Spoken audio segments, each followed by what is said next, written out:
Hola, hoy yo quiero hacer este video para describir a todos los piemonteses que hablan español algunas informaciones y algunos números sobre este idioma, porque están en el mundo, están más piemonteses que hablan español que piemonteses que hablan italiano, porque se dice, yo no sé si es verdadero, pero yo creo que es verdadero, que están más piemonteses en el mundo que en Piemonte.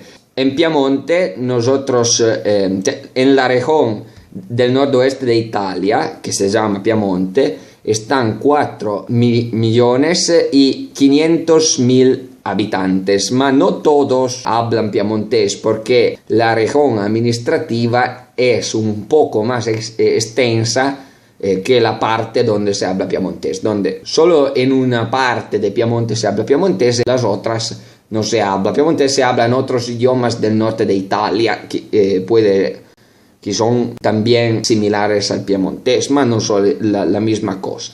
Y después están en la parte de Piemonte donde se habla piemontés, están 4 millones de habitantes, puede ser un poco menos, y de los 4 millones, al menos 1 millón es gente de las otras regiones de Italia que llegaron en Piemonte después de la guerra mundial y después del crecimiento económico importante que hubo en Piemonte después de la guerra. Por lo tanto, en Piemonte están 3 millones de piemonteses, se puede decir así. De estos 3 millones, 1 millón habla el piemontés.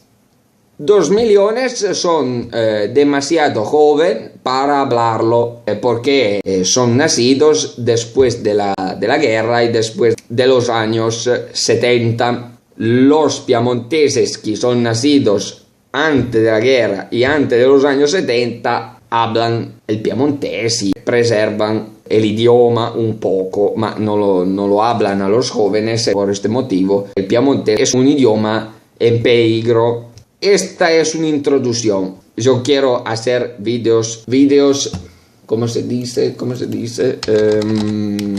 Videos cortos, cortos, es como en italiano. Videos cortos y muchos videos. Hasta luego.